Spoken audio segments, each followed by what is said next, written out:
오늘 제목은 안 되는 것이 축복이다.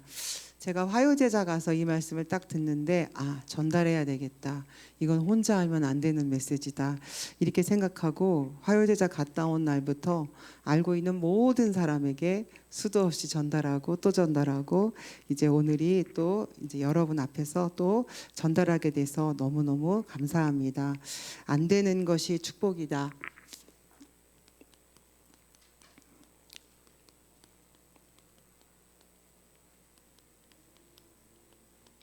모든 예배 시간에는 반드시 해야 될 게 있는데 그건 바로 뭐냐면요. 언약을 잡는 거죠. 하나님이 나에게 이 시간에 주시는 말씀이 있어요. 각자 개인에게 정확한 말씀을 주시는데 단지 안 보일 뿐, 안 들릴 뿐. 그래서 하나님이 반드시 말씀을 주시는데 그 말씀을 붙잡고 실천해야 되는 거예요. 내가 무엇을 실천할 것인가, 그리고 전달할 것이 있다는 거죠. 그것을 찾아내야 된다고 했어요. 그래서 모든 시간에, 예배 시간에 이것을 찾아낼 때 뭐가 나오냐?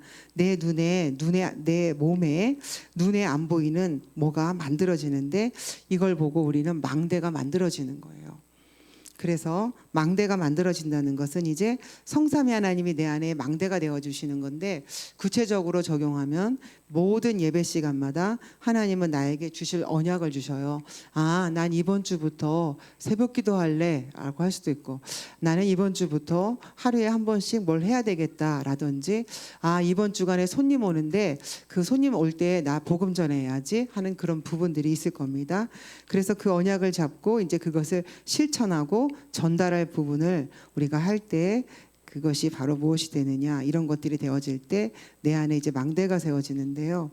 이번에 굉장히 이제 화요제자를 기점으로 해서 리더 수련회까지 굉장히 아주 폭발적인 말씀을 주셨는데, 그것이 바로 뭐냐면 이제 우리가 계속 시작은 어떻게 되냐면은 시작은 삶이잖아요. 특별한 시간을 정하지 마라. 삶 속에서 이제 기도하는 거잖아요. 근데 이 기도를 두고 리듬이다 또는 호흡이다 이렇게 이제 말씀하고 계시잖아요. 그래서 기도 속에서 모든 것을 하는 건데, 반대로 말하면 삶 속에서 계속 기도를 찾는 거죠. 그러니까 특별히 기도 시간을 정해놓고 기도할 필요가 없다는 것이 지금까지 대부분 그런 식으로 이제 말씀을 하셨죠. 그래서 이제 중요한 거는데, 그렇게 계속 기도를 하는데 이렇게 하다 보면 무슨 일이 생기냐면 이런 일이 생긴대요. 이렇게 하다 보면은 내 기도가 필요 없어져요. 내 기도가 이제 필요 없어요. 내가 하고 싶은 기도가 많이 있잖아요. 그런 기도가 없어진다는 것이죠. 내 기도는 필요가 없어져요. 그런데 저는 이 말씀이 되게 저에게 마음에 와닿아서 제가 굉장히 묵상하고 있는데, 그것은 바로 뭐냐면 내 기도가 필요 없고요. 오직 하나님의 것만 기도하는 거예요. 나의 이런저런 기도가 필요 없고 하나님의 것만 기도하는데, 결국 이것을 두고 어떻게 표현하셨냐면은 나를 완전히 비우는 기도다. 우리가 왜 속상합니까? 왜 마음에 상처를 받아요? 왜 분노가 나오죠? 왜 좌절합니까? 다 나 때문에 시작하는 거잖아요. 나라는 것을 두고 우리는 어떻게 원색적으로 말하면 내 욕심 때문에, 내 기준 때문에 그렇게 말하는데, 제가 어젯밤에 이제 우리가 밤에 가끔씩 밤에 이제 목사님들 모이셔가지고 기도회를 하시는데, 어제 이제 경산이 41도였대요. 놀랍죠? 경산이 41도였는데 거기서 이제 교회차를 끌고 목사님과 장로님들과 중직자들이 어디 이제 교회 성도님의 아버지가 중환자실에 계신데 좀 안 좋으세요. 그래서 신방을 가야 되는데 조금 멀리 가셔야 되나 보죠. 그래서 경산에서 이제 교회차를 타고 가는데, 교회차가 평상시 관리가 잘 돼가지고 관리가 잘 돼서 아무 문제가 없었어요. 근데 이제 온도가 41도라 그렇지 않을까 싶어요. 어쨌든 퍽퍽 이러면서 타이어가 팡팡팡 터져버린 거예요.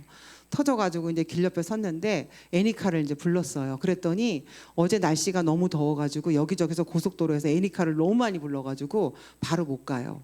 50분 정도의 시간이 이제 경유가 되는 거예요. 그래서 50분 정도를 기다리고 더 기다릴 수도 있다. 지금 다 출동 중인 거예요. 날이 더우니까 이제 타이어가 터지고 사고가 굉장히 많았던 것 같아요.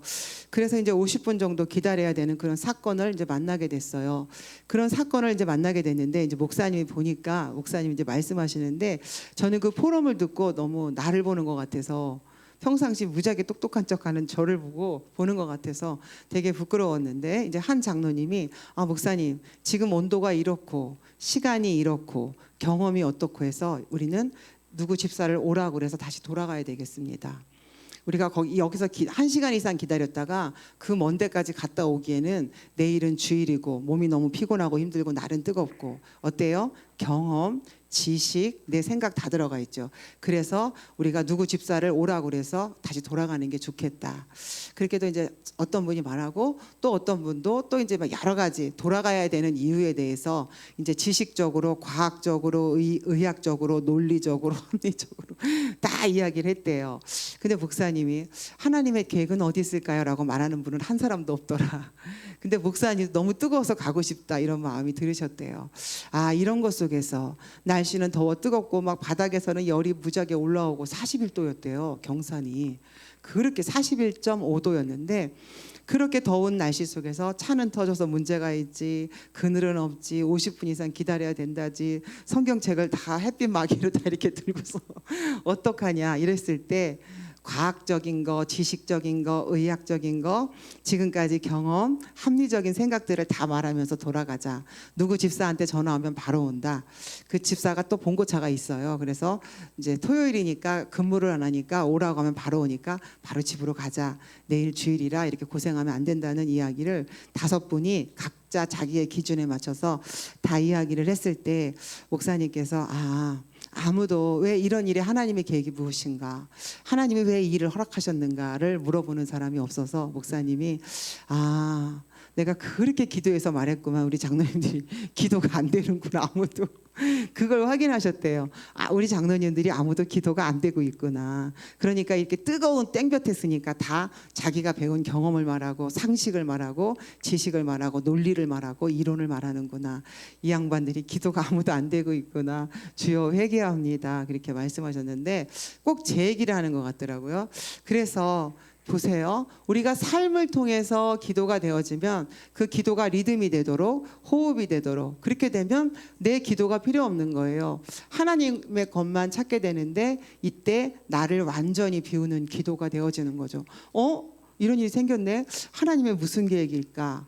어떨까? 그래서 그분들을 다 설득해가지고 땡볕에서 입이 10대번씩 나온 분들을 모시고 갔다 오는데 좀 힘들었다 그랬는데 갈 때는 힘들었으나 거기서 일어난 엄청난 성령의 역사를 두고 목사님 우리 여기 안 왔으면 어떡할 뻔했냐고, 오늘 이 성령의 역사를 안 봤으면 어떡할 뻔했냐고 너무너무 놀라서 중환자실에서 의식도 없으신 분이었는데 가가지고 이제 무조건 의식이 없으시니까 그냥 복음을 전해주세요. 그래서 복음을 막 전해가지고 영접 이제 하는데도 옆에서 아들이 말하기를 의식이 없으니까 영접도 못하니 목사님이 대신 기도를 해주세요라고 했는데 갑자기 눈을 부릅뜨고서 번쩍 뜨고서 아멘 이러셨다 하더라고요. 그래가지고 다 놀랬다고 하더라고요. 그래서 이제 그런 포럼을 듣게 됐는데 어쨌든 이게 보면 나를 완전히 비우는 기도예요. 이번 오전에 우리가 RUTC에서도 순종이란 무엇인가, 내 기준과 내 생각과 경험을 버리는 것이다. 그것이 순종하는 것을 방해하는 거죠.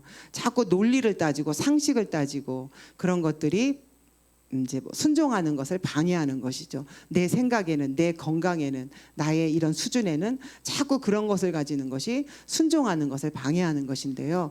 그래서 지금 이렇게 정말 서론도 본론도 결론도 무엇이냐, 결국은 이제 기도인데요. 그래서 이렇게 기도가 되어질 때 어떤 일이 생기냐면요, 나를 비웠을 때 그때 이제 무슨 일이 일어나면은 다 살아난다는 거예요. 나만 살아나는 게 아니에요. 자녀가 살아나고 가족이 살아나고 경제가 살아나고 건강이 살아난다는 거예요. 우리가 그렇게 간절히 바라는 건강, 그렇게 간절히 바라는 돈이, 그 빛의 경제가, 그 선교 경제가 내가 꽉 쥐고 있다고 지어지는 게 아니라 여기서 나를 완전히 비우게 되었을 때, 나를 완전히 버렸을 때 다 회복되고 다 살아난다는 것이죠. 이게 이제 하나님 말씀의 원리예요. 그래서 그래서 우리는 이것이 이제 회복이 돼야 되는데 이것이 안 된다는 거죠. 그래서 이제 보면요, 이것은 서론이었는데, 그래서 보면 요셉이 나와요. 요셉은 특별히 여정들이 많았지만 요셉의 감옥살이 가장 안 되는 시간이었어요. 노예로 간 것도 그럭저럭 견뎠어요. 그리고 하나님의 역사를 체험했는데 그만 감옥까지 갔어요. 최고로 안 되는 시간이었어요. 그러나 이게 안 되는 시간이 아니라 최고의 축복의 시간이었는데 여기 장관 2명이 왔어요. 요셉을 국무총리로 세울 수 있는, 요셉을 나중에 국무총리 되게 할 수 있는, 심부름할 수 있는 장관 2명이 여기에 있었던 것이죠. 이게 바로 하나님의 방법이에요. 이제 바꿔야 돼요. 생각을 바꾸고 기준을 바꾸고. 그래서 어때요? 유관무원, 보는 대로 말하지 말라. 느끼는 대로 말하지 말라. 생각나는 대로 말하지 말라. 보는 게 다가 아니라는 거죠.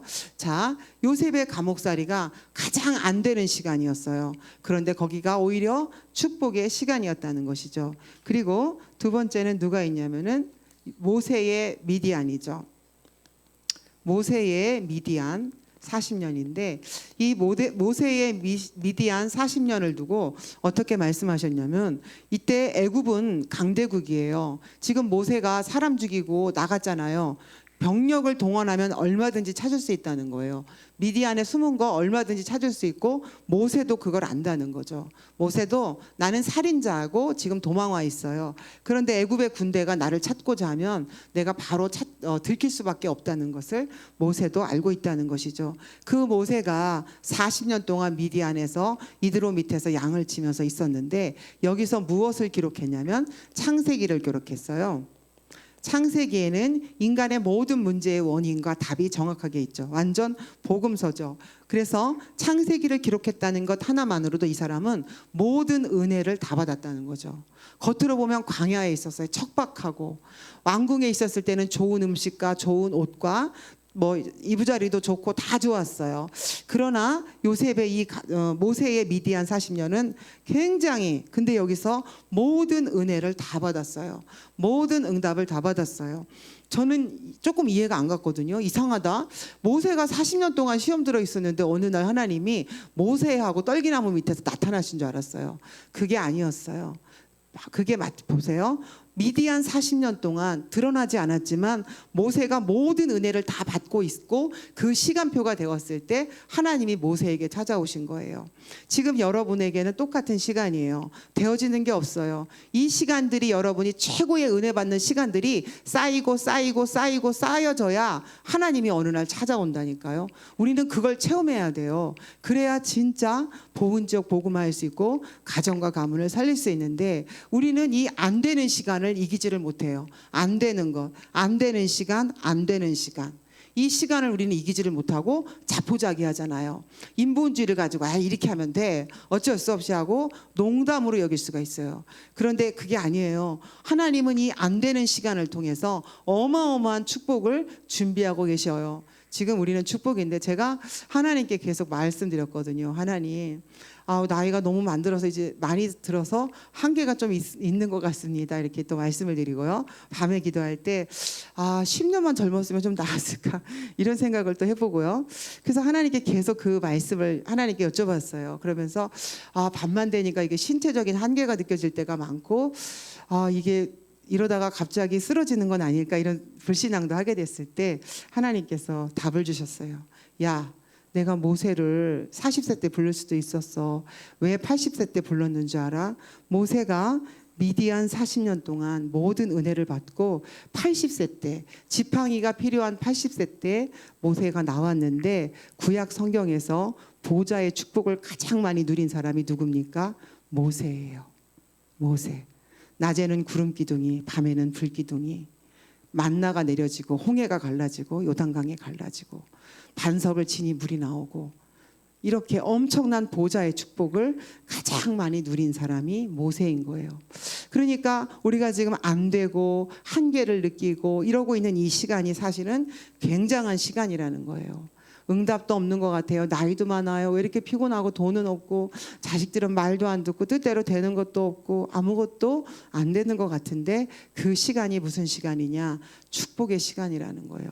이 비밀을 알고 있으면 비밀을 알고 있어야 되는데 이 비밀이 말한다고 되냐고요. 말한다고 믿어지나요?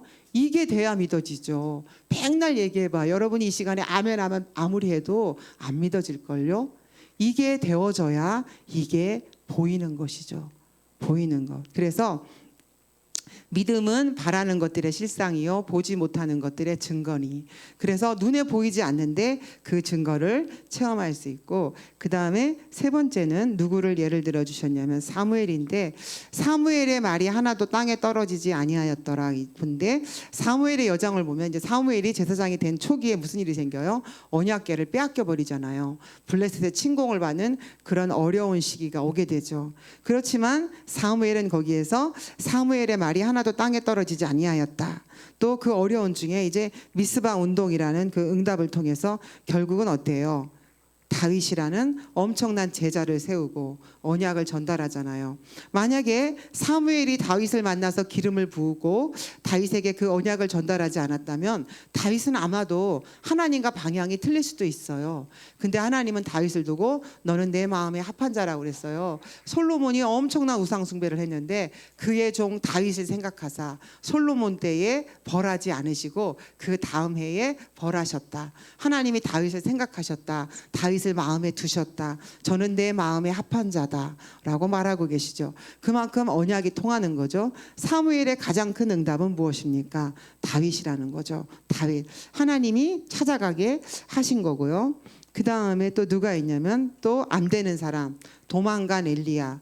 선지자들을 다 죽여요. 누가 죽이냐면 왕과 도망간 엘리야죠. 왕과 왕비가 다 죽여요. 근데 거기 뭐라는 표현이 있는 줄 알아요? 도륙하였더라. 도륙. 싸그리 칼로 싹 베서 다 죽여버리는 도륙하였더라. 그런데 이때 이제 엘리야가 너무 낙심해요. 너무 힘들어요. 그래서 막 도망을 가는데 하나님이 호렙산으로 안내해줘요. 그때 엘리야가 이래요. 죽여 주시옵소서. 사극에 많이 나오잖아요. 죽여 주시옵소서. 그랬더니 하나님이 그래요. 너 외에도 바알에게 무릎 꿇지 않은 7천 제자가 있대요. 그리고 너에게 대를 이을 누가 있어요? 엘리사가 있다는 거예요. 다 죽고 아무도 없는데 거기다가 오바댜가 50명씩 숨기고 있어요. 여러분 보는 대로 말하면 큰 착각이잖아요. 그렇죠? 배운 대로 말했다간 큰 착각이에요. 내가 배운 거 가지고 보는 거 가지고 말했다가는 난리가 나요. 끝장난 거거든요. 분명히 다 죽었어요. 싸그리 다 도륙당해서 이제 혼자 남았거든요. 분명히 혼자 남았어요. 과학적으로, 합리적으로, 의학적으로 진짜 혼자 남았어요. 그리고 이 사람은 뻥치는 분이 아니에요. 과장하는 사람이 아니에요. 하나님의 선지자잖아요. 이 엘리야가 도망가서 나만 남았다는 거예요. 이건 사실이거든요. 그랬더니 너 말고도 바알에게 무릎 꿇지 않은 7천 제자가 있대요. 이게 진리고 이게 팩트예요. 그러니까 우리가 자꾸 보는 걸 가지고 된다 안 된다 어렵다 말할 수가 없죠.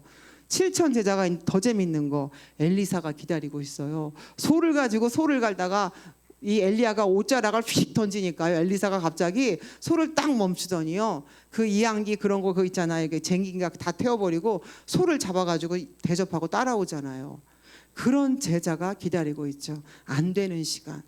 다 죽임당하고 어려운 최고로 이 안 되는 이 시간이 바로 하나님이 우리를 향해서 응답을 준비하는 시간이어서 우리가 죽겠다 힘들다 말 필요가 없어요. 너무 힘들다 그렇게 말할 필요도 없습니다. 왜냐하면 하나님이 지금 그 역사를 이루어가는 시간이고요. 이스라엘은 이제 계속 이스라엘의 역사가 보면 포로가 되었을 때 하나님이 응답을 베풀어 주셨고, 속국이 되었을 때 하나님의 최고 응답이 있었고, 유랑민이 되었을 때 하나님의 최고 역사가 항상 있었어요. 그래서 우리는 안 되는 시간, 응답이 없는 시간, 어려운 시간을 두고서 우리가 이제 믿음의 말을 해야 되는데, 그 이전에 다시 또 일로 돌아간다면 또 이거예요.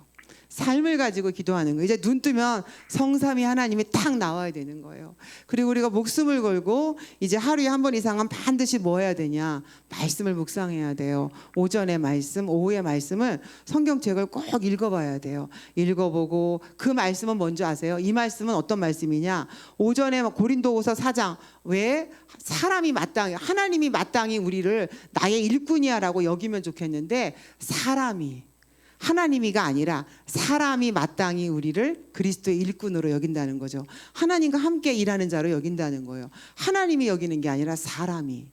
이 굉장한 비밀이 있는 거잖아요. 이 말씀과 또 예수님이 새벽 미명에 기도하신 이 말씀이 뭔지 아세요?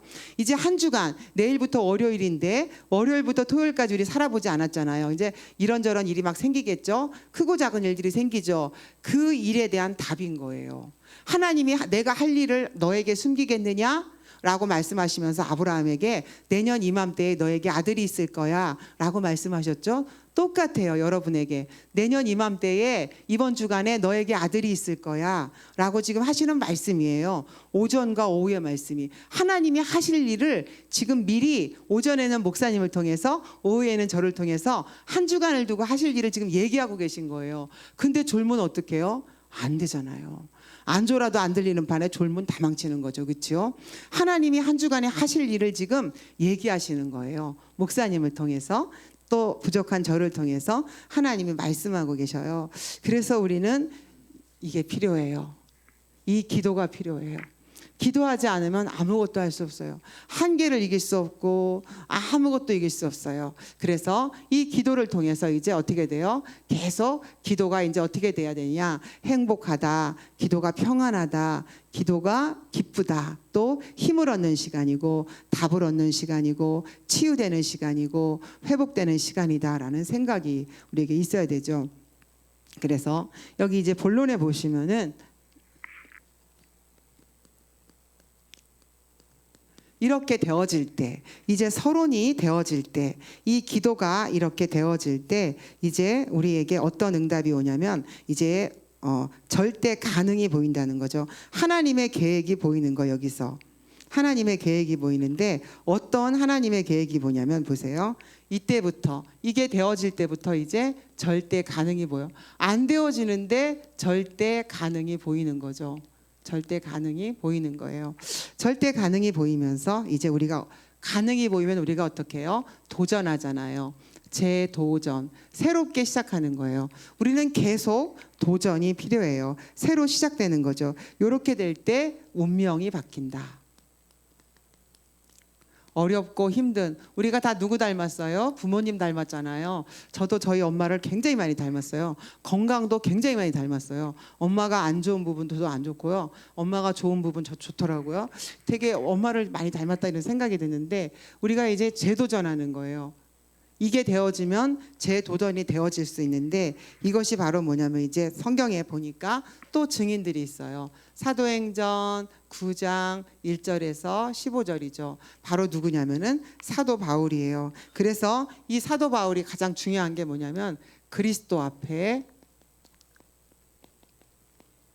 완전히 무릎을 꿇었다는 거죠. 우리도 이게 필요해요. 그리스도 앞에 완전히 무릎을 꿇었더니 이유가 없어져요. 기도 제목도 필요 없고 아무것도 문제가 안 돼요. 나 때문에 안 된다는 거, 남편 때문이 돈 때문에가 아니라 건강 때문이 아니라 나 때문에 안 된다는 것을 발견하는 것입니다. 그리고 두 번째는 또 누가 나오냐면 두 번째 사람 이제 사도 바울에 관한 이야기인데 결국은 사도행전 11장 이제 안디옥 교회를 이야기하면서 여기서 바나바가 나오는데요.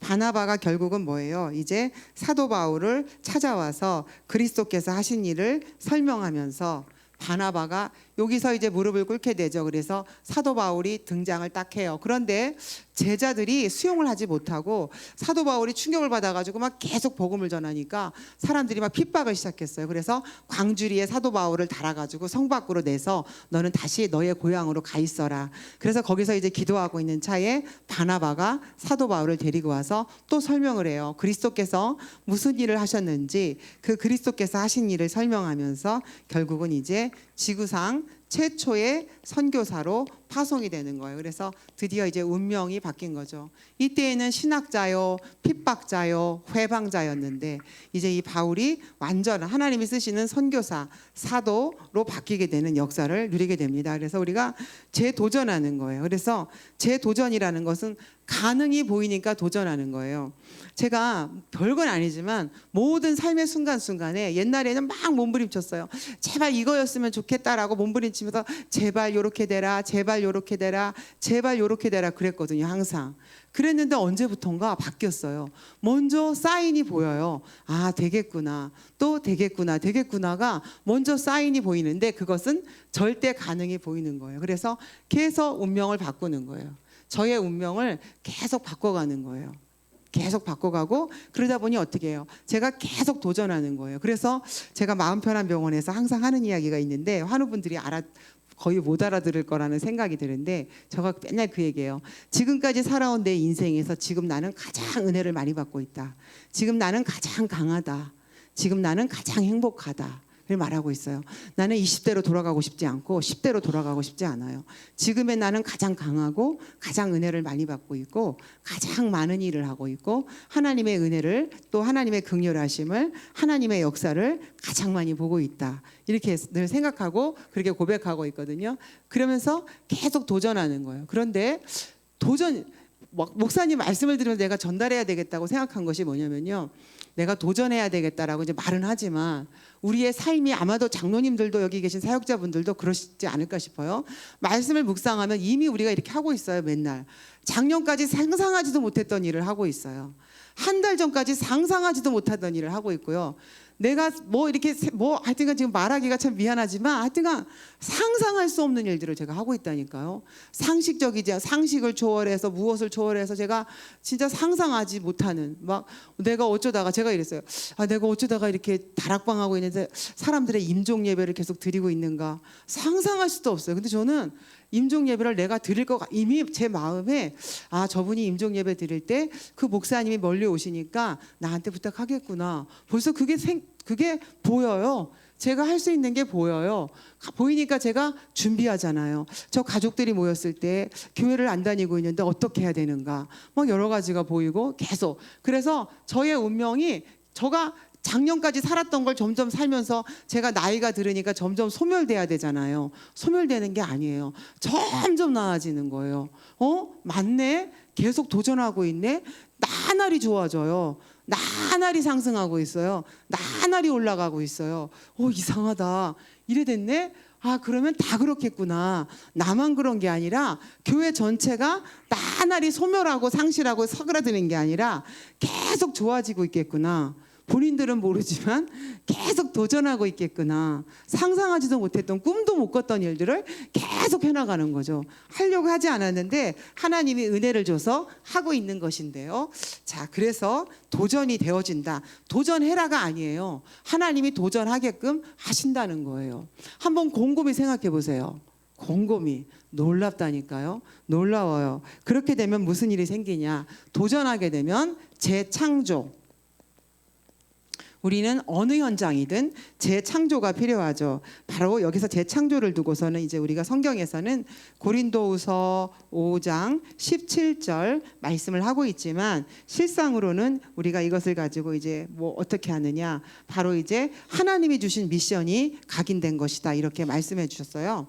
하나님이 주신 미션. 이 미션은 뭘까요? 사명이고 내가 살아야 될 이유인 거잖아요. 오늘도 내가 일해야 되는 이유인데 그 이유 안에 자식도 있고 남편도 있고 가족도 있지만 그 근원이 무엇이냐는 거죠. 그래서 재창조의 역사가 일어나는데 빌립보서 3장 21절에 바울에게 재창조의 역사가 일어났어요.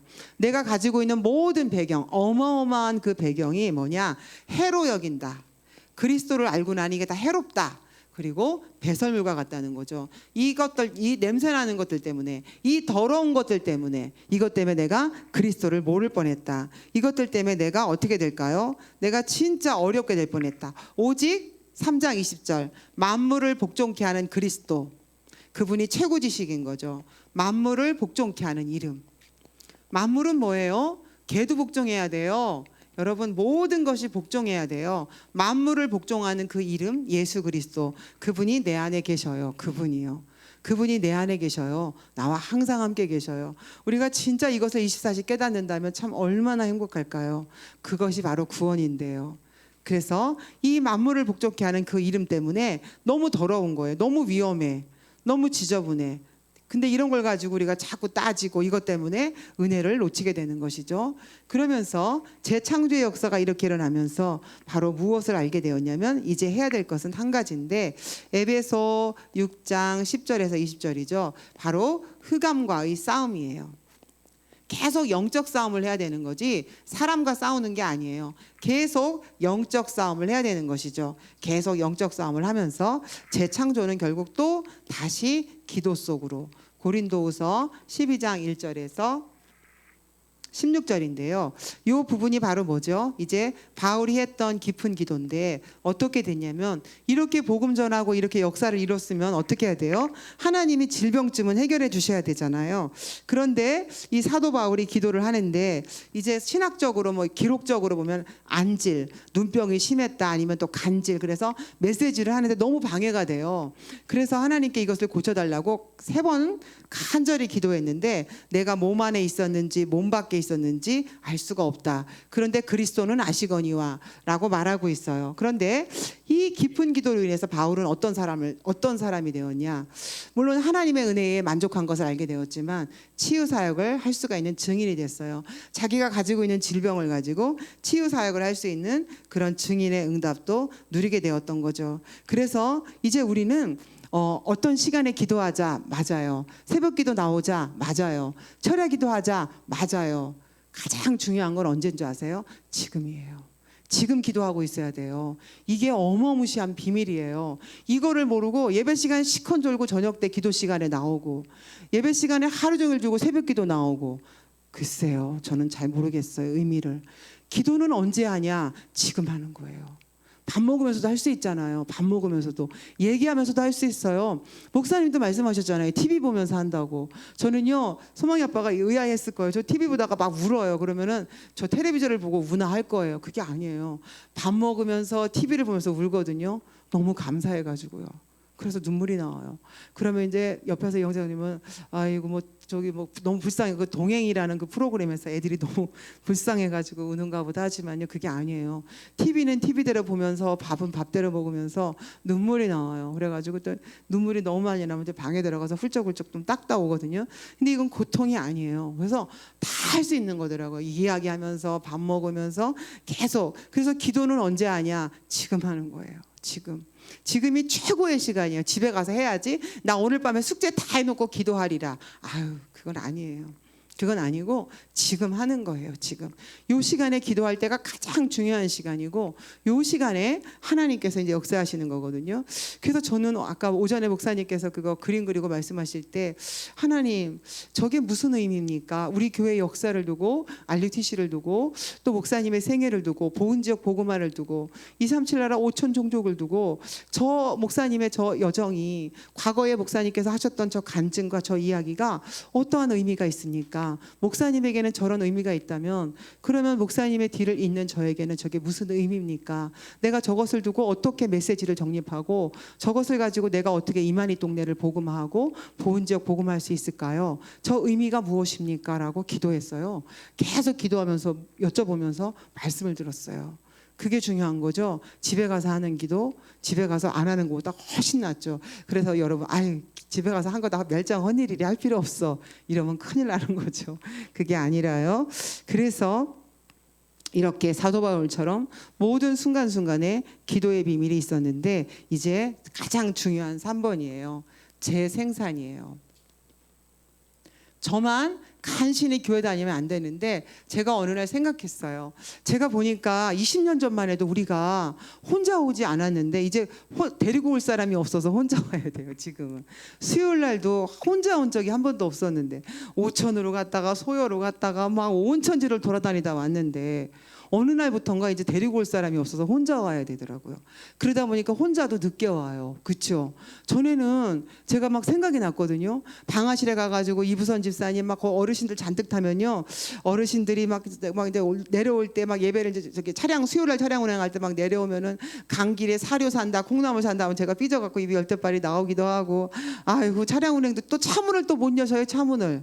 그래서 또 뛰어내려가가지고 문을 열어드리면 또 내리고 또 닫아드려야 되고 막 그런 거를 했고, 또 이부선 집사님이 저한테 그래서 제가 또 어르신들을 위해서 뭐 사탕을 돌리고 바카스를 돌리고 뭐 그런 생각들이 나요. 근데 이부선 집사님이 무슨 얘기를 하셨냐면, 오천 동네에 내 친구가 있는데 글로 이사 갔어. 내가 이제 저기 이부선 집사님이 오천 동네 사시는 분인 것 같았어요. 근데 하여튼간 친구가 있는데 남편도 없고 혼자 사는데 전도하러 가자는 거예요. 그래갖고 제가 이부선 집사님하고 오천 동네 전도하러 갔어요. 딱 갔더니만 그날 간 날 마당에 차가 되게 많아요. 보니까 제삿날 간 거예요, 하필이면. 그래가지고 그 거실에서 부침개를 끄고 있는 거예요. 근데 이부선 집사님 어떤 분인지 아세요?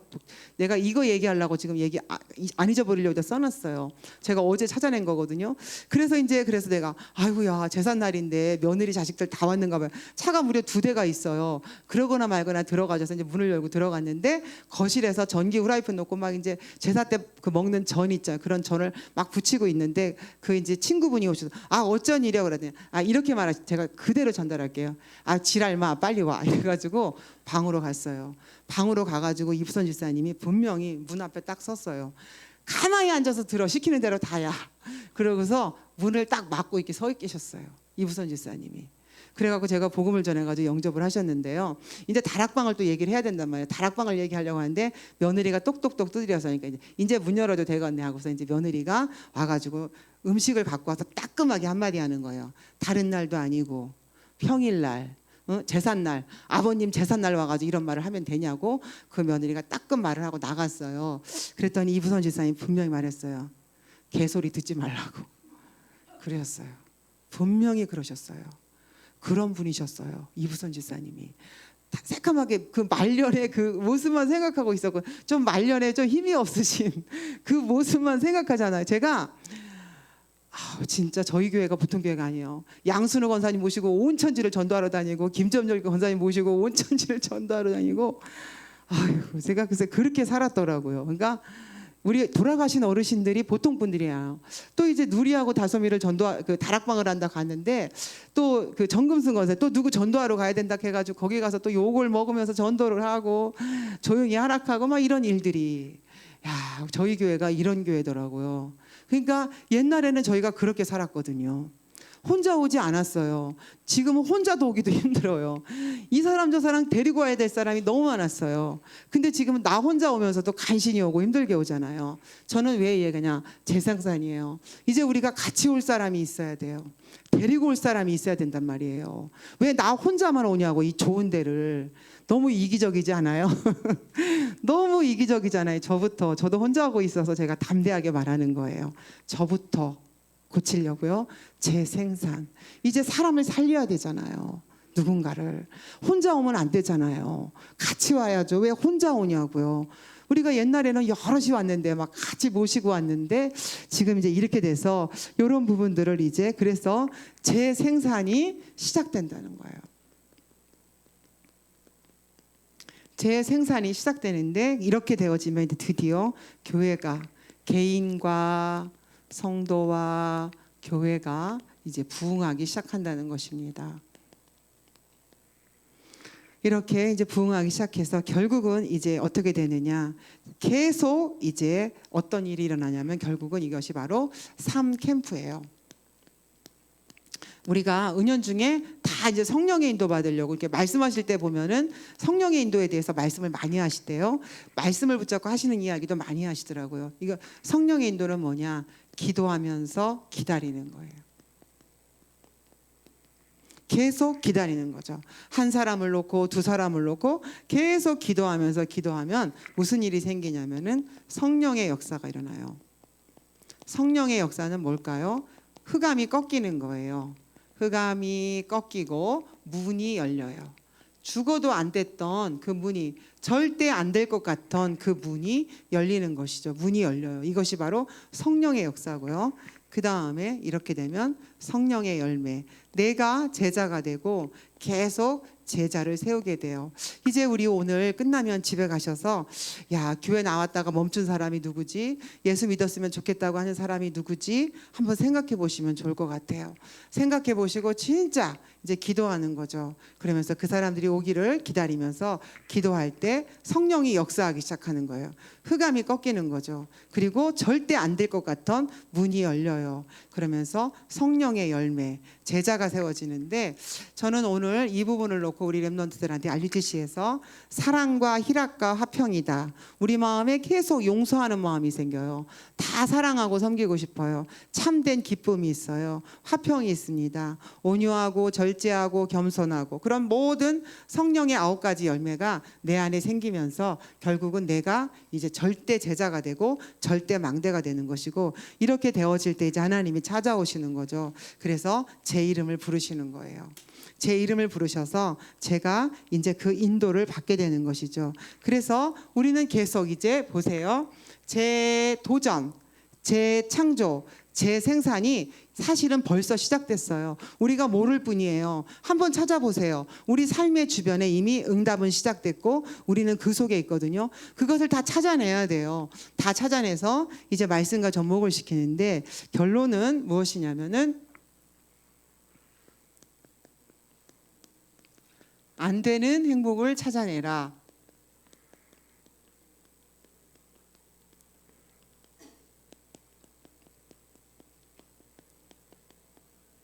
네. 안 되는 행복을 찾아내라. 그래서 안 되는데, 응답이 없는데, 어려운데, 힘든데 여기서 행복을 찾아내라는 거죠. 그리고 이것을 진짜 이제 누리라는 거예요. 누린다는 말에 가장 좋은 표현이 뭔지 아세요? 감사하면 진짜 누리는 거더라고요. 야, 감사하다. 진짜 감사하다. 그것을 누리는데, 제가 어제 대청 예배 때도 목사님께 그 목사님 우리가 리더 가서 있었던 일을 이야기했는데, 제가 이 누린다는 게 뭔가를 되게 충격적으로 봤는데, 뭐냐면 제가 이제 사랑교회를 좀 여러 번 갔었는데 거기에 부목사님이 계세요. 사랑 어린이집 그 원장도 하시면서 그 부목사님 여자분이 계신데, 그 중고 사역도 여러 번 하셨고 막 그러셨던 그분인데, 그래서 이제 굉장히 예쁘장해가지고 얼굴이 기억이 나거든요. 그리고 이제 하여튼간 무슨 일이 있을 때 그 훈련 때 만나면은 굉장히 반갑게 생각하시고, 하여튼간 되게 이제 친하지는 않지만 굉장히 뭔가 은연중에 서로 존경하고 서로 신뢰한다는 그런 느낌이 있었는데, 몇 년 전부터 이렇게 목발을 잡고 다니시더라고요. 그래서 제가 어디 다치셨나 봐요. 그러니까 씩 웃으면서 이러시더라고요. 그 세월이 지났는데 여전히 목발을 짚고 다녀요.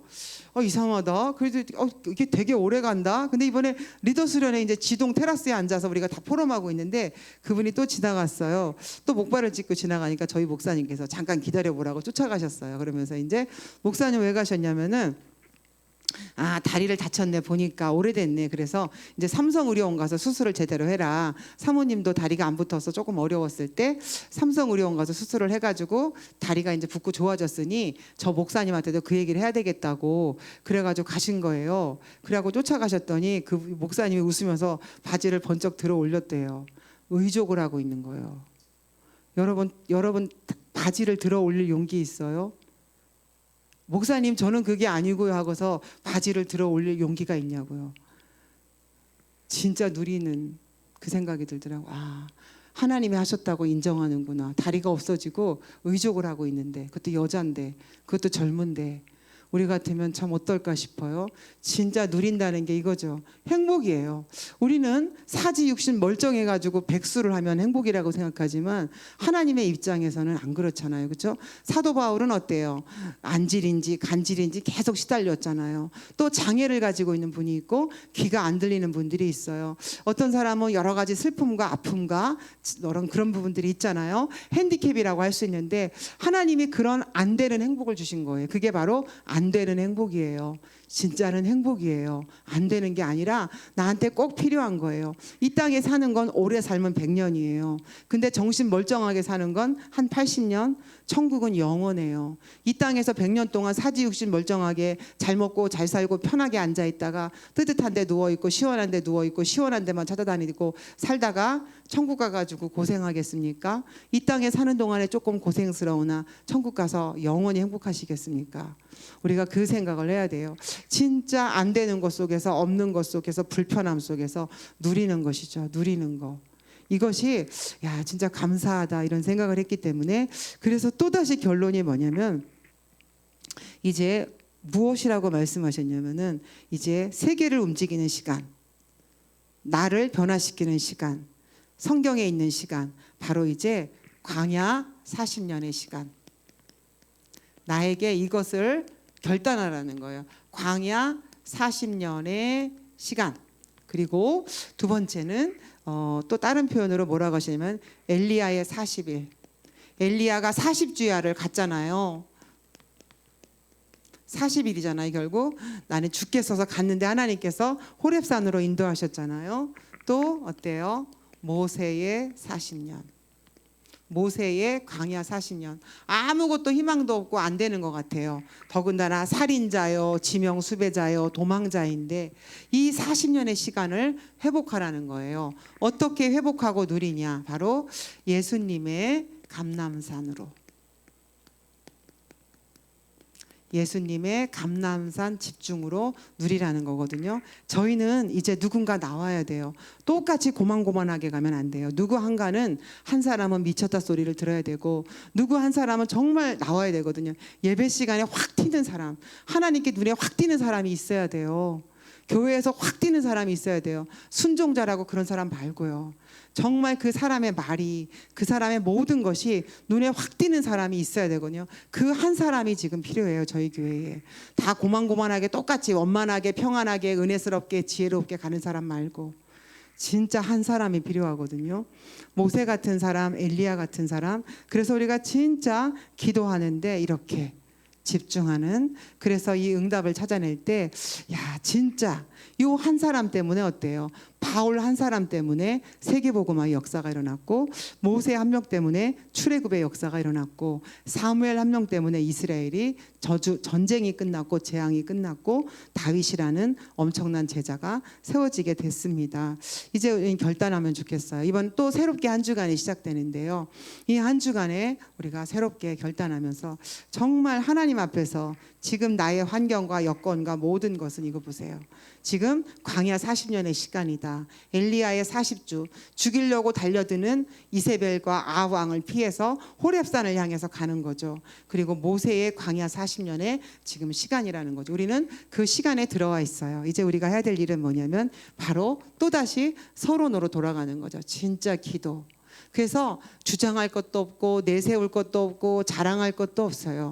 아무것도 없어지고 그리스도만 말하게 되는, 그렇게 되어질 때 모든 것이 살아나는데 그 비밀이 우리 모두에게 이번 한 주간에 회복됐으면 좋겠습니다.